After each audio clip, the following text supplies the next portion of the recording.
तो शुरू करते हैं आज का सत्र। जी हाँ, जी हाँ।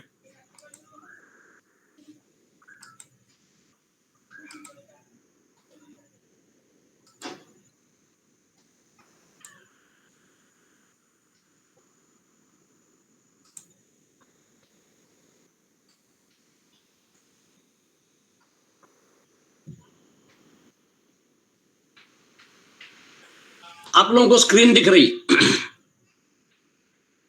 जी हाँ।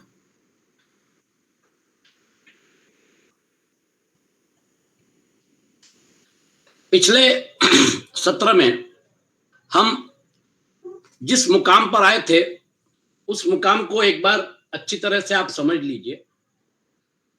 एक ही परब्रह्म परमात्मा के अलावा इस ब्रह्मांड में कुछ भी नहीं है। ये सब एक ही परब्रह्म परमात्मा का रूप जो है, उस रूप के द्वारा हम लोग, ये प्रपंच जो है ये उन्हीं का रूप है, लेकिन ये माया के द्वारा बनाया गया रूप है। ईश्वर अपनी माया के द्वारा प्रपंच रूप से प्रतीत हो रहा है।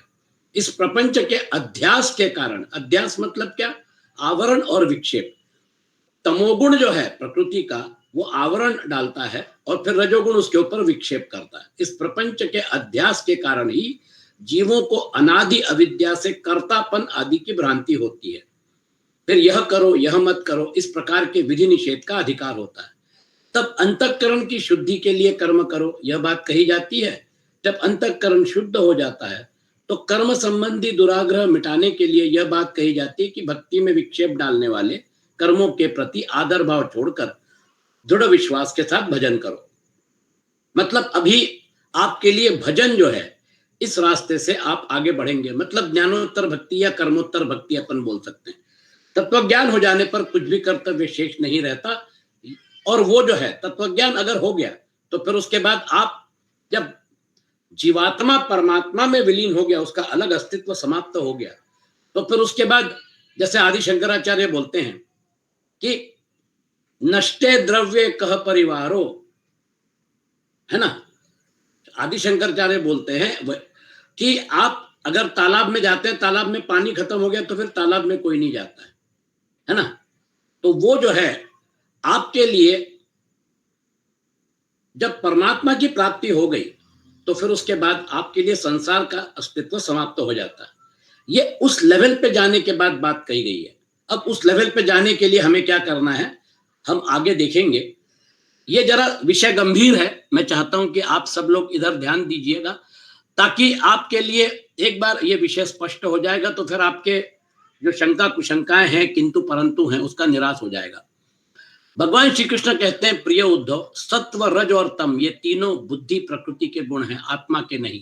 मतलब ये प्रकृतिस्थ तीनों गुण हैं और ये तीनों गुण जो है सत्व रज और तम, यही परमात्मा का आवरण है। मतलब वो बोलते हैं ना, योग माया समावृता नाहम प्रकाश सर्वस्य योग माया समावृता। अगर वो है तो दिखते क्यों नहीं है?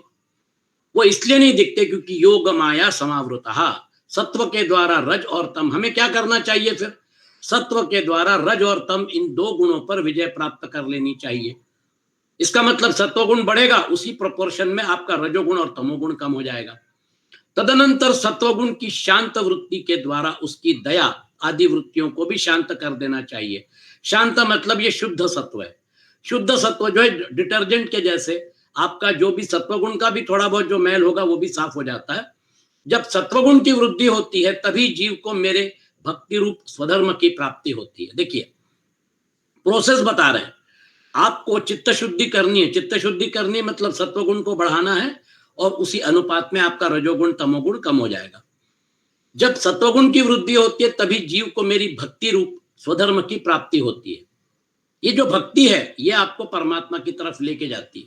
निरंतर सात्विक वस्तुओं का सेवन करने से ही सत्वगुण की वृद्धि होती है।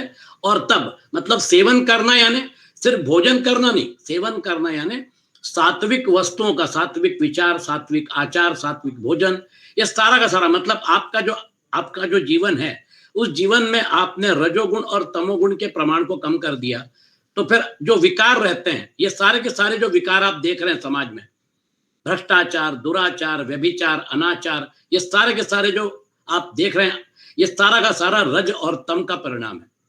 जैसे जैसे रज और तम कम हो जाएगा समाज से और सत्व गुण बढ़ेगा, वैसे ही समाज की उन्नति होगी और वैसे ही उस समाज का आगे, मतलब जो अभी आप देख रहे हैं कि विश्व पे मतलब एक अलग ढंग के बादल मंडरा रहे हैं, युद्ध होगा, बड़े प्रमाण में नरसंहार होगा, ये सारी चीजें जो है ये अवांछनीय है, ये होनी नहीं चाहिए, लेकिन हो रही है, बुरा लगता है। इसका एक ही कारण यह है, बड़ा हुआ रजोगुण और तमोगुण और सत्वगुण का अंकुश समाप्त हो गया, इसलिए प्रॉब्लम होता है।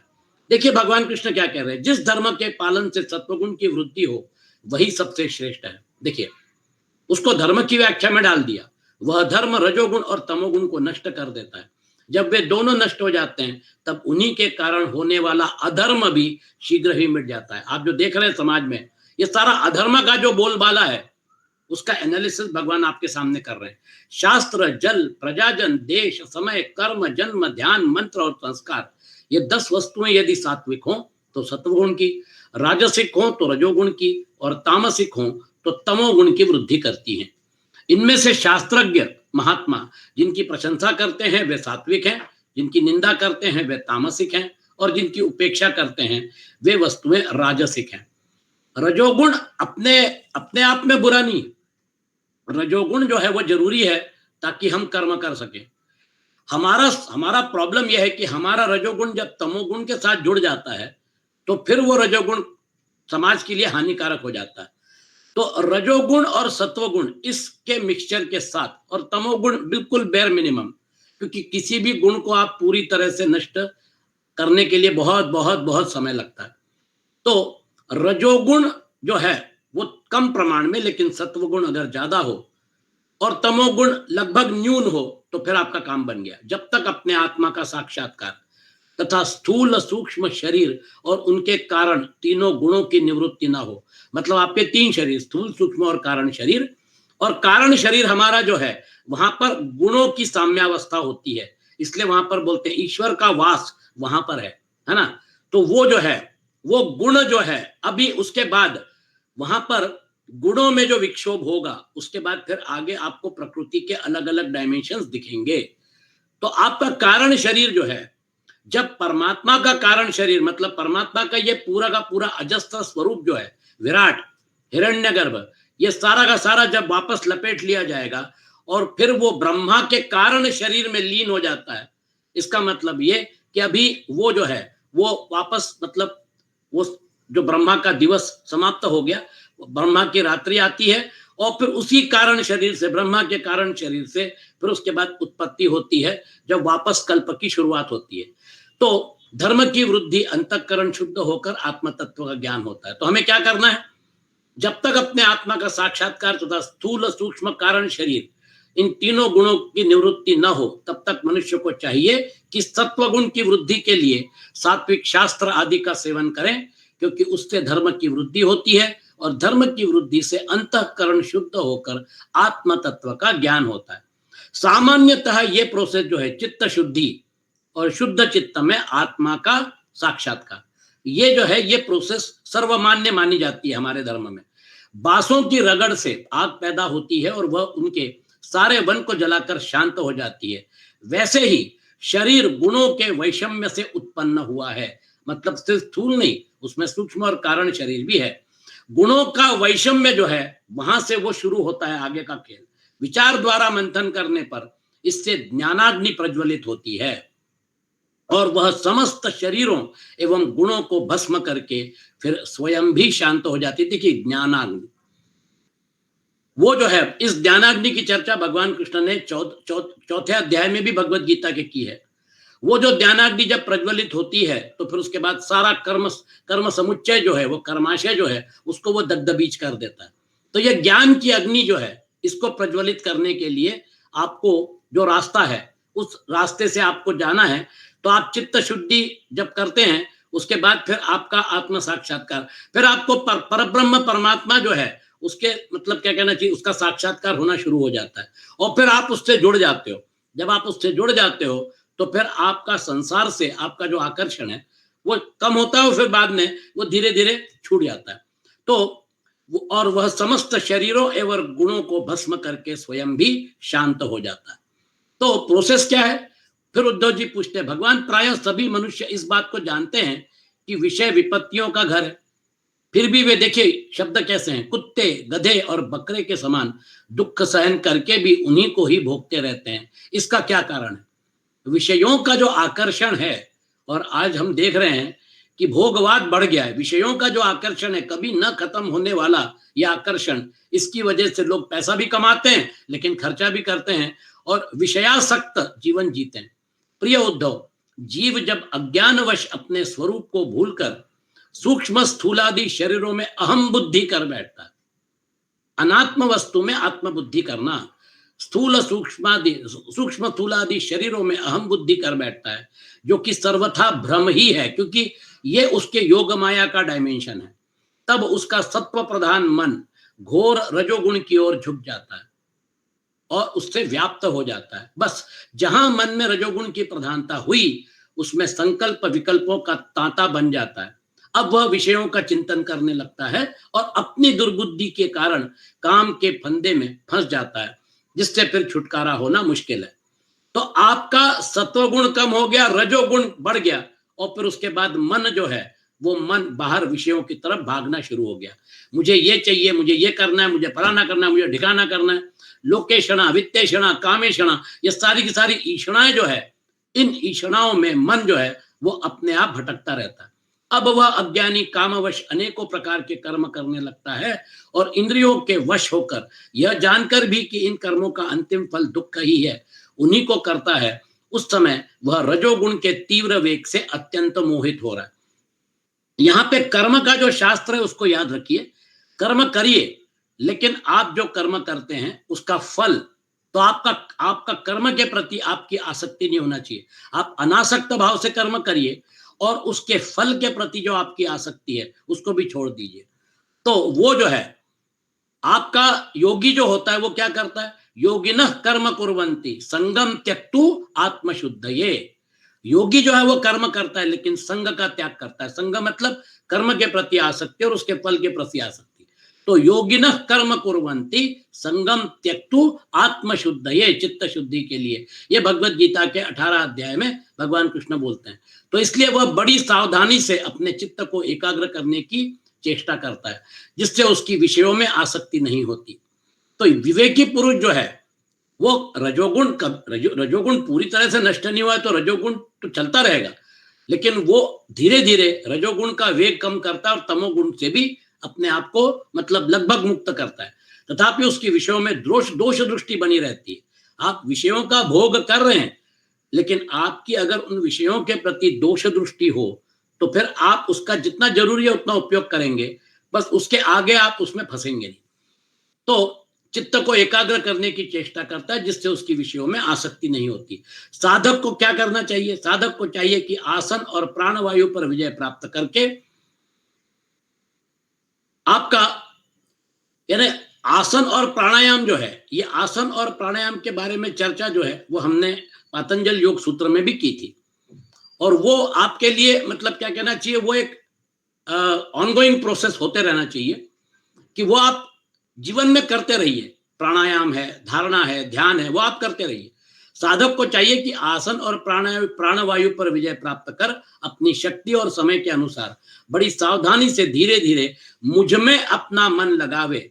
भगवत गीता में भी भगवान बोलते हैं, मय्येव मन आधत्स्व मयि बुद्धिम निवेशय। ये जो आपके पास इंस्ट्रूमेंट्स हैं, इसमें जो संसार आपने उंडेल के रखा है, संसार का उंडेलना जो आपने किया है, प्रयत्न पूर्वक किया है, उसको निकालकर आपके पास जो खाली जगह बची है उसमें परमात्मा डालिए ना। संसार जितना जरूरी है उतना ही आप उसमें रखिए, मन में और बुद्धि में, और फिर बाकी जो जगह है उसमें आप परमात्मा को डालिए। धीरे धीरे आपका मन और बुद्धि जो है वो जब क्लीन हो जाएगी तो फिर आपका काम बन गया। देखिए भगवान कृष्ण अर्जुन को भी बोलते हैं, अर्जुन तुम डर रहे हो, तुमको लग रहा है कि तुम युद्ध करके पाप करोगे, अगर तुम इस भावना से बाहर निकलना चाहते हो तो मेरा स्मरण करो और युद्ध भी करो। माम अनुस्मर युद्ध च। हमें भी करना ऐसी करना है, क्योंकि हम अभी भी उस योग माया में ही बंधे हुए हैं। और योग माया मतलब गुण, गुण मतलब कर्म, ये सारा का सारा इंटर रिलेटेड है। आपको एक क्षण के लिए भी गुण आपको कर्म करने से, मतलब आप कर्म करने के लिए प्रेरित होते रहेंगे। नहीं कश्चित क्षणमपि जातु तिष्ठति अकर्मकृत। वो रजोगुण जो है वो आपको कर्म की तरफ प्रेरित करेगा। तो ऐसा कोई भी प्राणी नहीं है जो कर्म से किसी क्षण वंचित रहेगा। यह मानना, यह भ्रम है कि मैंने कोई कर्म नहीं किया। आप कर्म किए बगैर रह नहीं सकते, क्योंकि सत्व, रज और तम, ये तीनों गुण 24 घंटा 365 दिन आपकी पूरी आयु में वो रजोगुण, वो सारे के सारे गुण जो है वो कार्यान्वित रहते हैं। उसके पहले, जीव जन्म के पहले और जन्म मृत्यु के बाद भी, वो जब तक आपका कारण शरीर विद्यमान है तब आपके तीनों गुणों का डायमेंशन जो है वो चलता रहेगा। तो इसलिए आपके लिए भगवान क्या बोल रहे हैं? साधक को चाहिए कि आसन और प्राण विजय प्राप्त कर अपनी शक्ति और समय के अनुसार बड़ी सावधान से धीरे धीरे मुझ में अपना मन लगावे, और इस प्रकार अभ्यास करते समय अपनी, देखिए उसमें मतलब आदमी को कभी कभी असफलता मिलती है, इतना आसान नहीं है। तो इस प्रकार अभ्यास करते समय अपनी असफलता देखकर तनिक भी उबे नहीं, बल्कि और भी उत्साह से उसी में जुड़ जाए। यहाँ पे समस्या क्या होती है, हम जो टेंजिबल है, जो हमको दिखता है, उसको हम पकड़ सकते हैं। हम किसी व्यक्ति को जानते हैं, उस व्यक्ति से हमारी दोस्ती होती है, वो दोस्ती आगे बढ़ती है, तो व्यक्ति, वस्तु, परिस्थितियां, ये सारी की सारी जो है वो उसके साथ हम लोग रिलेट कर सकते हैं। लेकिन एक बात है, वस्तु, व्यक्ति, परिस्थिति और काल सापेक्ष हमारा जो व्यवहार है ये रिलेटिव है। आज है, कल नहीं रहेगा, ये बदलता रहेगा, ये चेंज होता रहेगा। इसलिए हमारे अंदर जो शाश्वत तत्व है उसके साथ हमें दोस्ती करनी पड़ेगी। दोस्ती करने के लिए शुरू में असफलता होगी, क्योंकि वो जो तत्व है वो तत्व भासमान नहीं है। वो आपको वहां पर मन जो है वहां से लौट के आता है, बुद्धि वहां से लौट के आती है, इसलिए ऐसा लगता है कि ये दीवार है, दीवार के आगे कुछ भी नहीं। हम ऐसी परिस्थिति में जाते हैं। हम लोग जब, मान लीजिए, जब हमारा क्या कहना चाहिए, आप जब सुषुप्ति अवस्था में जाते हैं, तो सुषुप्ति अवस्था में क्या हो गया, मन लीन हो गया, बुद्धि लीन हो गई। अब आपके सामने अनुभूति क्या हो रही है, वो जो आपने नानात्व देखा था जागृत अवस्था में वो गायब हो गया। आपने जो स्वप्नावस्था में जो स्वप्न देखे थे, वो जो सीन था वो भी गायब हो गया। अब आप क्या, किस चीज का अनुभव कर रहे हो? आप उस चीज का अनुभव कर रहे हो कि वहां कुछ भी नहीं है। आप एक, जिसको कहते हैं ना कि डेड एंड, या एक ऐसी अवस्था में हो जिसका वर्णन नहीं किया जा सकता। वहां पर बहुत सारे लोग नहीं, वहां पे आप अकेले ही हो, आपका अस्तित्व जो है बस वही वाइब्रेशन चल रहा है धीरे धीरे, और आपको एक जबरदस्त आनंद का अनुभव होता है जिसका आप वर्णन नहीं कर सकते। सुषुप्ति अवस्था जो है, that is the gateway to heaven. वहां से आप परमात्मा प्राप्ति की तरफ जाते हैं। लेकिन दिक्कत क्या होती है, हम सुषुप्ति अवस्था को, जो एक मूढ़ावस्था है, वो समाधि की अवस्था नहीं है। हम सुषुप्ति अवस्था में और आगे नहीं बढ़ते हैं, जो हमारी तुरीय अवस्था है। वो तुरीय अवस्था, जागृत अवस्था, जागृत, स्वप्न और सुषुप्ति तीनों में वो विद्यमान थी, और उसके आगे भी तुरीय अवस्था है। तुरीय अवस्था जो है वहां पर आपकी, मतलब यानी वो जो मूढ़ावस्था थी सुषुप्ति अवस्था की, वो नहीं रहती है। वहां पे आप पूरी तरह से अवेयरनेस में रहते हैं। प्रिय उद्धव, मेरे शिष्य सनकादि परमर्षियों ने योग का यही स्वरूप बताया है कि साधक अपने मन को सब ओर से खींचकर, विराट आदि में नहीं, विराट तो उसका स्थूल शरीर है, हिरण्यगर्भ उसका सूक्ष्म शरीर है, ईश्वर उसका कारण शरीर है, लेकिन जो मेन है, उसका जो ओनर है, जो जिसके साथ आपका जुड़ाव है परमानेंट, जिसके साथ आप अभिन्न थे, आज, अभी भी, पहले भी थे, आज भी है, कल भी रहेंगे, उसके साथ डायरेक्टली जुड़ जाओ। आप उसके उपाधियों से क्यों जुड़ना चाहते हो? तो विराट आदि में नहीं, आप साक्षात परब्रह्म परमात्मा से ही जुड़ जाइए। अब उद्धव जी प्रश्न पूछते हैं, श्री कृष्ण, आपने जिस समय जिस रूप से सनकादि परमर्षियों को योग का उपदेश दिया था, उस रूप को मैं जानना चाहता हूं। बहुत प्यारा प्रसंग है। भगवान श्री कृष्ण ने कहा, प्रिय उद्धव, सनकादि परमर्षि ब्रह्मा जी के मानस पुत्र हैं। उन्होंने एक बार अपने पिता से योग की सूक्ष्म अंतिम सीमा के संबंध में इस प्रकार प्रश्न किया। देखिए, हमने पातंजल योग सूत्र देखा, पतंजलि ऋषि ने अपने हिसाब से कैवल्य तक आपको उंगली पकड़ के लेके गए हैं। सनकादि परमर्षियों ने पूछा, पिताजी, चित्त गुणों अर्थात विषयों में घुसा ही रहता है, और गुण भी चित्त की एक एक वृत्ति में प्रविष्ट ही रहते हैं, अर्थात चित्त और गुण आपस में मिले जुले ही रहते हैं। ये आपकी परिस्थिति का डायरेक्ट एनालिसिस है। विषय चित्त में है और चित्त विषयों में है, उल्टा पलटी चलता रहता है। जैसे समुद्र के ऊपर लहरें खेलती रहती हैं, वैसे आप विषय जो है वो चित्त में डाल देते हैं। विषय बाहर है, लेकिन आपका चित्त जब विषयाकार हो जाता है तो फिर उस चित्त में विषय समा जाता है और हम उस विषय के प्रति धीरे धीरे आकर्षित हो सकते हैं। या तो हम उसको मतलब उसके या तो हम उससे जो अनुभूति मिलती है सुख या दुख, उसके हिसाब से फिर हमारा व्यवहार चलेगा। राग और द्वेष, तो ये सुख दुख राग द्वेष, ये जो द्वंद्व हैं वो विषयों को लेकर हमारे मन में चलते रहते हैं और हमारे आचार में चलते रहते हैं। ऐसी स्थिति में जो पुरुष इस संसार सागर से पार होकर मुक्ति पद प्राप्त करना चाहता है, वह इन दोनों को एक दूसरे से अलग कैसे कर सकता है? बहुत सुंदर प्रश्न है। आप चित्त को विषयों से अलग कैसे करें? बड़ा मुश्किल है। यही तो योगी के लिए समस्या है। जब वो चित्त को विषयों से दूर करता है तो फिर पिछले दरवाजे से विषय जो है वो चित्त में घुस जाते हैं और फिर योगी जो है वो भटकता रहता है कि मेरी कहाँ गलती हो रही है। गलती कहाँ हो रही है आपके सामने अभी स्पष्ट हो जाएगा। भगवान श्री कृष्ण कहते हैं, प्रिय उद्धव, यद्यपि ब्रह्मा जी सब देवताओं के शिरोमणि स्वयंभू और प्राणियों के जन्मदाता है, फिर भी सनकादि परमर्षियों के इस प्रकार पूछने पर ध्यान करके वे भी इस प्रश्न का मूल कारण न समझ सके, क्योंकि उनकी बुद्धि कर्म प्रवण थी। उद्धव, उस समय ब्रह्मा जी ने इस प्रश्न का उत्तर देने के लिए भक्तिभाव से मेरा चिंतन किया।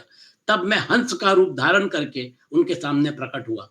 मुझे देखकर सनकादि ब्रह्मा जी को आगे करके मेरे पास आए और उन्होंने मेरे चरणों की वंदना करके मुझसे पूछा। क्या पूछा? आप कौन है? प्रिय उद्धव, सनकादि परमार्थ तत्व के जिज्ञासु थे, इसलिए उनके पूछने पर उस समय मैंने जो कुछ कहा वह मैं अभी तुमको बताऊंगा। ब्राह्मणों, यदि परमार्थ रूप वस्तु नानात्व से सर्वथा रहित है, एक बात तो बिल्कुल क्लियर समझ लीजिए, वहां पर अद्वैत ही है, वहां पर द्वैत नहीं है, वहां पर नानात्व नहीं है। यदि परमार्थ रूप वस्तु नानात्व से सर्वथा रहित है, तब आत्मा के संबंध में आप लोगों का ऐसा प्रश्न कैसे युक्ति संगत हो सकता है? अथवा मैं यदि उत्तर देने के लिए बोलूं भी तो किस जाति गुण क्रिया और संबंध आदि का आश्रय लेकर उत्तर दूं? नानात्व जो है वो आत्म तत्व में है ही नहीं, तो फिर वहां पर भेद कहां पर है? देवता, मनुष्य, पशु पक्षी आदि सभी शरीर पंचभूतात्मक होने के कारण अभिन्न नहीं है। देखिए कैसे रिलेट कर रहे हैं। हमारे सारे शरीर पंचभूतात्मक है, मतलब इसका मतलब ये कि हमारे सारे शरीर जो है उसमें एक कॉमन एलिमेंट है। हमारे कॉमन एलिमेंट जो है वो कॉमन एलिमेंट में आप उसके साथ रिलेट कर रहे हैं। जैसे हमारा शरीर जो है उसमें प्रचुरता से कार्बन, हाइड्रोजन, ऑक्सीजन, ये तीन तत्व हैं प्रचुरता से। तो ऑर्गेनिक मैटर जो है, हमारे सारे शरीर ऑर्गेनिक मैटर से बने, जिसमें कार्बन, हाइड्रोजन, ऑक्सीजन जो है ये प्रचुर मात्रा में रहता है। इसका मतलब किसी का भी शरीर हो, कार्बन, हाइड्रोजन, ऑक्सीजन और फिर बाकी न्यूट्रिशन मटेरियल बाकी वो सब जो है वो रहेगा। तो आपका सारे शरीरों के बारे में आपको समझ में आ गया कि इसका जो कंटेंट है वो उसका व्यवहार में अलग अलग भले ही दिखे, लेकिन इसका कंटेंट एक है। फिर आपके शरीर की रचना जो है उसको जो जेनेटिक मतलब उसका जो प्रोग्रामिंग है जिसकी वजह से उस शरीर की वैसी रचना हुई है, ये पूरा का पूरा जीन मैपिंग अभी आजकल विज्ञान ने कर लिया। जो जीन मैपिंग है किसी एक व्यक्ति की पूरी जीन्स, वो जो 30-35 हजार प्रमुख जो जीन मैपिंग का उनका ये है, तो वो जो पूरा जीनोम जो है वो उसका जीनोम सामने आपके खुल जाता है, जिसकी वजह से उसके शरीर की रचना हुई। अब मजे की बात यानी हमारा जीनोम मैप हुआ तो हमारा जो नियरेस्ट मतलब यानी जो डार्विन का जो सिद्धांत है उत्क्रांतिवाद का, उसमें जो एप्स हैं है ना, वो आदमी के बिल्कुल करीब आते हैं। तो 95% जीन्स जो है हमारी और उनकी कॉमन है। देख रहे हैं, तो पूरा का पूरा प्रोग्रामिंग जो है इस सृष्टि का, जो सजीव सृष्टि का, उसमें जीन्स का रोल बहुत महत्वपूर्ण है। इस प्रकार से जब आप एनालिसिस करते हैं तो फिर उसमें अभिन्नता जो है वो आपके सामने आती है। तो परमार्थ रूप से अभिन्न ही है। ऐसी स्थिति में आप कौन है? आप लोगों का यह प्रश्न केवल वाणी का व्यवहार है, विचार पूर्वक नहीं है, अतः निरर्थक है। देखिए, मन से, वाणी से, दृष्टि से तथा अन्य इंद्रियों से भी जो कुछ ग्रहण किया जाता है वह सब मैं ही हूं, मतलब मेरा ही रूप है, मुझसे भिन्न और कुछ नहीं है। यह सिद्धांत आप लोग तत्व विचार के द्वारा समझ लीजिए। पुत्रों, यह चित्त चिंतन करते करते विषयाकार हो जाता है और विषय चित्त में प्रविष्ट हो जाते हैं, यह बात सत्य है। तथापि विषय और चित्त ये दोनों ही मेरे स्वरूप भूत जीव के देह हैं, मतलब उपाधि है। जब आप जीव भाव में रहते हैं तो आप कंपल्सरीली सब्जेक्ट और ऑब्जेक्ट को अलग करते हैं।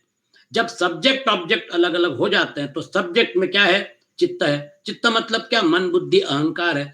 बाहर जो ऑब्जेक्टिव वर्ल्ड है, तो आपका जो सब्जेक्टिव एरिया जो है उसमें आपका व्यष्टि तैयार होता है। तो व्यष्टि मन वैसे समष्टि मन, व्यष्टि बुद्धि वैसे समष्टि बुद्धि, व्यष्टि प्राण वैसे ही समष्टि प्राण। आपका जो शरीर है वो विराट के साथ जुड़ा हुआ है। तो अन्नमय कोश, प्राणमय कोश इधर भी है उधर भी है। ये जो आपने विभाग करके रखा हुआ है, ये द्वैत जो आपने बना के रखा है, ये व्यवहार के लिए किया जाता है। यह चित्त चिंतन करते करते विषयाकार हो जाता है और विषय चित्त में प्रविष्ट हो जाते हैं। लेकिन अर्थात आत्मा का चित्त, देखिए महत्वपूर्ण पॉइंट है, इसको अच्छी तरह से याद करिए, इसके ऊपर मनन करिए। अर्थात आत्मा का चित्त और विषय के साथ कोई संबंध नहीं है। आपको सब्जेक्ट ऑब्जेक्ट डुअलिटी से ऊपर उठना है। इसलिए बार बार विषयों का सेवन करते रहने से जो चित्त विषयों में आसक्त हो गया है और विषय भी चित्त में प्रविष्ट हो गए, इन दोनों को अपने वास्तविक से अभिन्न मुझे परमात्मा का साक्षात्कार करके त्याग देना चाहिए। आपको क्या लेना देना चित्त और विषयों से? ये चित्त और विषय जो है, ये जो द्वैत है, ये द्वैत ऊपर उठने वाली लहरें हैं। हम उसके प्रोसेस में अपनी जिंदगी बर्बाद करने की बजाय जब हम द्वैत से अद्वैत में छलांग लगा देते हैं तो फिर वो सब्जेक्ट भी नहीं रहा और फिर वो ऑब्जेक्ट भी नहीं रहा, तो फिर हमारा काम बन गया। इसलिए भगवान बोलते हैं, इसलिए बार बार विषयों का सेवन करते रहने से जो चित्त विषयों में आसक्त हो गया है और विषय भी चित्त में प्रविष्ट हो, इन दोनों को अपने वास्तविक से अभिन्न, वास्तविक क्या है? परमात्मा, अपने वास्तविक से अभिन्न मुझे परमात्मा का साक्षात्कार करके त्याग देना चाहिए। आपने उसका त्याग कर दिया, इधर आप परमात्मा में विलीन हो गए, जीव भाव समाप्त हो। जीव भाव समाप्त होने के बाद सब्जेक्ट ऑब्जेक्ट ड्युअलिटी खत्म हो जाती है। ये पॉइंट अगर आपने पकड़ लिया तो फिर आपका काम बन गया। जागृत, स्वप्न और सुषुप्ति, ये तीनों अवस्थाएं सत्वादि गुणों के अनुसार होती हैं और बुद्धि की वृत्तियां हैं। सच्चिदानंद का स्वभाव नहीं। इन वृत्तियों का साक्षी होने के कारण जीव उनसे विलक्षण है। मतलब ये वृत्तियां जो है, ये भी जीव का वास्तविक स्वरूप नहीं है, जीव इससे विलक्षण है। यह सिद्धांत श्रुति, युक्ति और अनुभूति से युक्त है, क्योंकि बुद्धि वृत्तियों के द्वारा होने वाला यह बंधन ही आत्मा में त्रिगुणमयी वृत्तियों का दान करता है। मतलब ये उसकी योगमाया है। इसलिए तीनों अवस्थाओं से विलक्षण और उनमें अनुगत, मतलब तुरीय अवस्था जो है वो एक बेस लेवल है। जागृत जो है उसमें भी तुरीय अवस्था का बेस है। आपका जो आपका स्वप्नावस्था है उसमें भी उसका बेस है, और फिर आपकी जो सुषुप्ति अवस्था है उसमें भी उसका, और तुरीय अवस्था उसके आगे भी चलती है, क्योंकि तुरीय अवस्था आपके आत्म तत्व के साथ जुड़ी हुई है। तो समुंदर के ऊपर लहरें उठती रहेंगी, लेकिन लहरें क्या है? समुंदर का ही पानी है।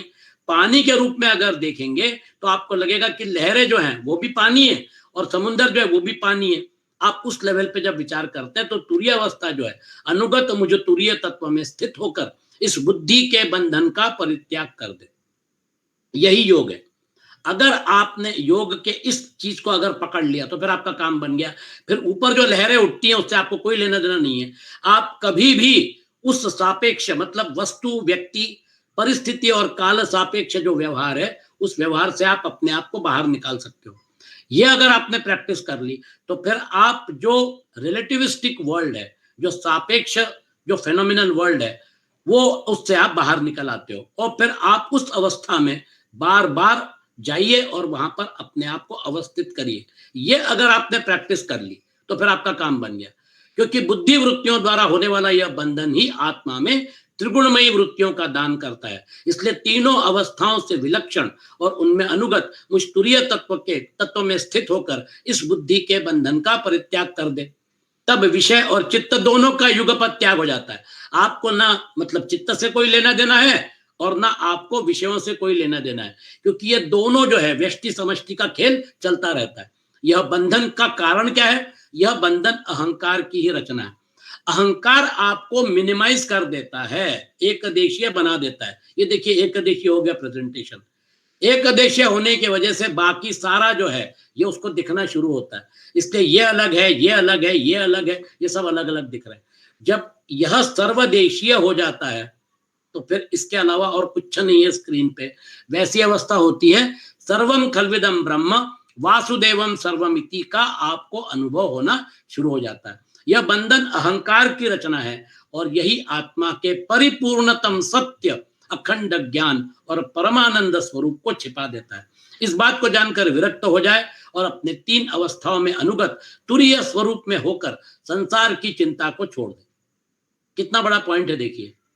मेरे को ये करना है, मुझे वो करना है, मुझे फलाना करना है, ढिकाना करना है, ऐसा दुनिया भर का सोचते रहता है आदमी और फिर बाद में उसका बीपी बढ़ जाता है, रात को हार्ट अटैक आता है, खत्म हो गया। हमारे पास ऐसे बहुत सारे केसेस जो हैं वो आते हैं, चिंता ले लेके आदमी अपनी जिंदगी जीता है, स्ट्रेस होता है, फलाना होता है, ढिकाना होता है, और जैसे जैसे चिंताएं बढ़ती हैं वैसे वैसे शरीर जो है उसमें रोग भी बढ़ता है। जब तक पुरुष की भिन्न भिन्न पदार्थों में सत्यत्व बुद्धि, अहम बुद्धि और मम बुद्धि, भगवत गीता में भी भगवान कृष्ण बोलते हैं निस्पृह निर्मम निरहंकार, ये अगर आदमी हो गया तो फिर वो ब्राह्मी स्थिति को प्राप्त करता है। ये सारा का सारा जो संसार का बखेड़ा है वो आपका एक मतलब योग माया का जो आवरण है, उस योग माया के आवरण में आपका जो वास्तव्य है, जो आपका उसमें जो आपका आप फंसे हुए हैं, उसमें से आपको बाहर निकलना है। तो वो जो सत्यत्व बुद्धि, अहम बुद्धि और मम बुद्धि है, युक्तियों के द्वारा निवृत्त नहीं हो जाती, तब तक वह अज्ञानी यद्यपि जागता है तथापि सोता हुआ सा रहता है। जैसे स्वप्नावस्था में जान पड़ता है कि मैं जाग रहा हूं। आप देखिए महत्वपूर्ण, आत्मा से अन्य देह आदि प्रतीयमान नाम रूपात्मक प्रपंच का कुछ भी अस्तित्व नहीं है। परमार्थ के लेवल पर नानात्व नहीं रहता, द्वैत रह ही नहीं सकता, वहां पर एक अद्वैत ही रहेगा। इसलिए उनके कारण होने वाले वर्णाश्रम आदि भेद, स्वर्गादि फल और उनके कारणभूत कर्म, ये सब के सब इस आत्मा के लिए वैसे ही मिथ्या हैं जैसे स्वप्नदर्शी पुरुष के लिए देखे हुए सब के सब पदार्थ। ये बात जो है इसके ऊपर मनन करिए, चिंतन करिए, क्योंकि आपके योग का यही एक डायमेंशन है जिस डायमेंशन के ऊपर आपको चलना है। वो अगर आपने समझ लिया तो फिर आपको ना सब्जेक्ट में इंटरेस्ट होगा और ना ऑब्जेक्ट में, क्योंकि सब्जेक्ट ऑब्जेक्ट जो है ये इट इज क्रिएटेड बाय योग माया, वो योग माया का आविष्कार है। और हम लोग सभी सब्जेक्ट ऑब्जेक्ट ड्युअलिटी में, जीव भाव में व्यवहार करते हैं, इसलिए हमको ये सच लगता है। तो जो सच नहीं है उसको हम सच मान लेते हैं और सारा व्यवहार करते हैं। ये व्यवहार जो है इसकी सत्यता जो है, वो सत्यता को आप परखिए, उसके ऊपर चिंतन करिए, तब आपको समझ में आएगा। जो जागृत अवस्था में समस्त इंद्रियों के द्वारा बाहर दिखने वाले संपूर्ण क्षणभंगुर पदार्थों को अनुभव करता है और स्वप्नावस्था में हृदय में ही जागृत में देखे हुए पदार्थों के समान ही वासनामय विषयों का अनुभव करता है, और सुषुप्ति अवस्था में क्या होता है, उन सब विषयों को समेटकर उनके लय को भी अनुभव करता है कि कुछ भी नहीं दिख रहा है, अनुभूति कुछ भी नहीं है, वह एक ही है। ये तीनों अवस्थाओं में एक ही साक्षी रूप से जो मतलब हमारा अस्तित्व है वो एक ही है। जागृत अवस्था के इंद्रिय, स्वप्नावस्था के मन और सुषुप्ति की संस्कारवती बुद्धि का भी वही स्वामी है, क्योंकि वह त्रिगुणमयी तीनों अवस्थाओं का साक्षी है। जिस मैंने स्वप्न देखा, जो मैं सोया वही मैं जाग रहा हूं, इस स्मृति के बल पर एक ही आत्मा का समस्त अवस्थाओं में होना सिद्ध हो जाता है। ऐसा विचार कर मन की ये तीनों अवस्थाएं गुणों के द्वारा मेरी माया से, देखिए भगवान क्या बोल रहे हैं, गुणों के द्वारा मेरी माया से मेरे अंश स्वरूप जीव में कल्पित की गई हैं और आत्मा में ये नितांत असत्य हैं, ऐसा निश्चय करके। इसलिए भगवान कृष्ण 15वें अध्याय में भगवत गीता में बोलते हैं ममैवांशो जीव लोके जीव भूत सनातना, वो बोलते हैं मेरा जो जीव अंश है उसमें इसको मैंने डाल के रखा हुआ है, मेरी माया से मेरे अंश स्वरूप जीव में कल्पित की गई है। ये कल्पित है मतलब ये माना हुआ, ये वास्तविक नहीं है। इसीलिए वो बोलते हैं कि तुम इसमें से बाहर निकलने का रास्ता मैं तुमको बता रहा हूं। तो जीव में कल्पित की गई और आत्मा में नितांत असत्य है, ऐसा निश्चय करके तुम लोग अनुमान सत्पुरुषों द्वारा किए गए उपनिषदों के श्रवण और तीक्ष्ण ज्ञान खड्ग के द्वारा सकल संशयों के आधार अहंकार का छेदन करके हृदय में स्थित मुझ परमात्मा का भजन करो। अब वो जो है ये उपनिषदों का श्रवण और तीक्ष्ण ज्ञान खड्ग,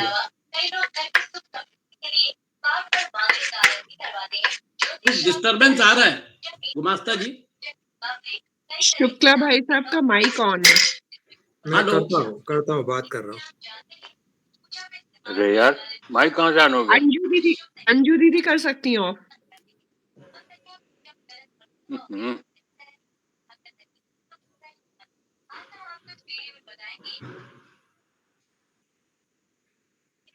सॉरी मेरा माइक ऑन हो गया था, पता नहीं कैसे टच हो गया। ठीक है, चलिए आगे बढ़ते हैं। तो ये जो है तीक्ष्ण ज्ञान खड्ग के द्वारा सकल संशयों के आधार अहंकार का छेदन करके हृदय में स्थित मुझ परमात्मा का भजन करो।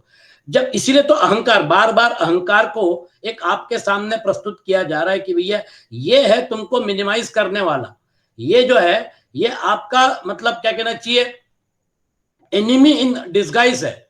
ये आपको इस जन्म मृत्यु के चक्कर में फंसा के चल रहा है। ये एक देशीयत्व जो है ये अहंकार का क्रिएशन है। इसलिए भगवान आगे क्या बोलते हैं देखिए, बिल्कुल स्पष्ट रूप से मतलब उस लेवल पे आपका व्यवहार के लेवल से आप अब ऊपर उठ गए हैं, तो फिर आपका वो जो लेवल है जहां पर आपका जिसको कहते हैं ना अद्वैत भाव जो है, उस अद्वैत भाव में ही आपको अगर रहना है तो फिर आपकी वृत्ति बिल्कुल क्लियर होनी चाहिए। यह जगत मन का विलास है, दिखने पर भी नष्ट प्राय है, अलात चक्र लुकारियों की बनेठी के समान अत्यंत चंचल और भ्रम मात्र है, ऐसा समझे। ज्ञाता और ज्ञेय के भेद से रहित एक ज्ञान स्वरूप आत्मा ही अनेक सा प्रतीत हो रहा है, ये उसकी योग माया। यह स्थूल शरीर, इंद्रिय और अंतःकरण रूप तीन प्रकार का विकल्प गुणों के परिणाम की रचना है और स्वप्न के समान माया का खेल है, अज्ञान से कल्पित है। इसलिए उस देहादि रूप दृश्य से दृष्टि हटाकर तृष्णा रहित इंद्रियों के व्यापार से हीन और निरीह होकर आत्मानंद के अनुभव में मग्न हो जाए। यद्यपि कभी कभी आहार आदि के लिए आपको रजोगुण की जरूरत पड़ती है, कोई दिक्कत नहीं, आप अपने व्यवहार चालू रखिए, व्यवहार जो है वो व्यवहार चलते रहें, लेकिन आप उसके साथ जो डिस्कनेक्ट हो गए हैं, क्योंकि आपको उधर जो आनंद मिल रहा है वो कई गुना ज्यादा है। जब आप परमात्मा के साथ जुड़ते हैं तो वहां पे आपको कुछ महसूस होता है, वहां पे आपको कुछ अनुभूति होती है। वो जो अनुभूति है वो अनुभूति बहुत कुछ कहती है, उसको व्यक्त करने की जरूरत नहीं है क्योंकि वो अनुभूति है। वो जो आपको वहां पर आनंद मिलता है, क्योंकि आपका आनंदमय कोश जो है वो डायरेक्टली वहां से प्रेरणा ले रहा था। अभी आपका आनंदमय कोश जो है वो आनंदमय कोश में आप बस अभी आपका सिर्फ वहां पर व्यष्टि रूप में वहां पर आनंदमय कोश में, क्योंकि आपके बाकी विज्ञानमय कोश, मनोमय कोश, आपके बाकी कोश जो है वो आपने धीरे धीरे उसको मिनिमाइज कर दिया। अब आपका आनंदमय कोश इंडिविजुअल और परमात्मा का जो परमानंद है, हम क्या बोलते हैं, परमात्मा जो है वो भी आनंद स्वरूप ही है ना, तो वो आपके लिए पर वो जो सच्चित आनंद, सच्चित और आनंद, इसकी आपको अनुभूति होना शुरू हो जाती है। आप व्यक्ति रूप में उसका अनुभव ले सकते हो और बाद में जब आपने व्यक्ति को भी खत्म कर दिया, इसलिए छठे अध्याय में भगवत गीता में बोलते हैं आत्मना आत्मानम पश्यन आत्मनि तुष्यति। वो जो कांटेक्ट है उस कांटेक्ट में आत्मना आत्मानम पश्यन और फिर आत्मनि तुष्यति, उसमें एक संतोष है, उसमें एक तुष्टि है, उसमें एक आकर्षण है। वो जो है ब्रह्म का स्पर्श वहां पर है। आप जब उस स्पर्श के साथ जुड़ते हैं तो फिर आपको वो जो अनुभूति होती है, उसके सामने संसार के सारे सुख जो हैं वो उसके सामने कुछ मायने नहीं रखते हैं। ये सारा सापेक्षता का जो संसार का जो डायमेंशन है वो फिर आपको अट्रैक्ट नहीं करता है। इसलिए उस देहादि रूप दृश्य से दृष्टि हटाकर तृष्णा रहित इंद्रियों के व्यापार से हीन और निरीह होकर आत्मानंद के अनुभव में मग्न हो जाए। यद्यपि कभी कभी आहार आदि के लिए आप उसमें से नीचे उतर सकते हैं उस परिस्थिति से, लेकिन आपके लिए वो चॉइस है। तो जैसे मदिरा पीकर उन्मत्त पुरुष यह नहीं देखता कि मेरे द्वारा पहना हुआ वस्त्र शरीर पर है या गिर गया, वैसे ही सिद्ध पुरुष जिस शरीर से उसने अपने स्वरूप का साक्षात्कार किया है वह प्रारब्धवश खड़ा है, बैठा है या दैववश कहीं गया है या आया है, नश्वर शरीर संबंधी इन बातों पर दृष्टि नहीं डालता। जो व्यक्ति जीवन मुक्त हो जाता है उसका व्यवहार आपको ऐसा दिखना शुरू हो जाता है। He is not bothered, he doesn't care, ऐसा हो जाता है क्योंकि वो जीवन मुक्त हो गया, मतलब उसने इस शरीर में रहते हुए उसने परमात्मा प्राप्ति कर ली, उसने ब्राह्मी स्थिति प्राप्त कर ली। अब उसके लिए ये शरीर जो है ये शरीर का कोई खास महत्व नहीं।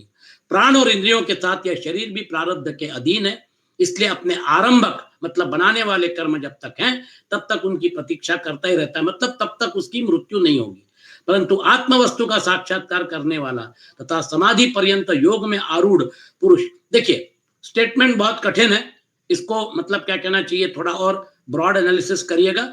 लेकिन हाँ, समाधि पर्यंत योग में आरूढ़ पुरुष स्त्री पुत्र धन आदि प्रपंच के सहित उस शरीर को फिर कभी स्वीकार नहीं करता, अपना नहीं मानता, जैसे जगा हुआ पुरुष स्वप्नावस्था के शरीर आदि को। जब हम जग जाते हैं तो फिर वो स्वप्नावस्था का शरीर हमारे किसी काम का नहीं रहता।